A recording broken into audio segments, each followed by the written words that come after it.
Hello everyone, কেমন আছো সবাই? Good evening. এখন সন্ধেবেলা, তাই তোমাদের জন্য একটা ছোট্ট রেসিপি নিয়ে চলে আসলাম।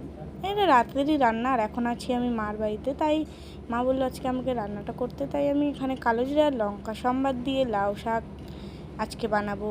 লাউ শাক দিয়ে মাছের ঝোল, তার জন্য লাউ শাকটাকে কেটে কুটে বেছে বুছে এখানে উনানেই রান্না করছি, কারণ মার গ্যাসটা শেষ হয়ে গেছে। যাই হোক, তো আমি লাউ শাকটাকে আলু দিয়েছি, আর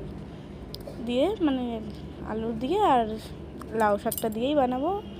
এখানে নুন হলুদ দিয়ে দিলাম, আর এখানে পেঁয়াজ বাটা আর আদা বাটা আছে। খুবই কম মশলা, তাই এরকম লাগছে দেখতে। আর সব কিছু গুঁড়ো দিয়েছিলাম, এর জন্য মশলাটা কম ছিল। আর এখন সন্ধেবেলা, রাত্রে রান্না, এর জন্য বানাচ্ছি। 8টা সাড়ে 8টা বাজে এখন। তো আমার মাও আমার সাথে হেল্প করে দিল, আমি করছিলাম এটা। এখন মা নাড়াচাড়া করছে। তো আমি এইটুকু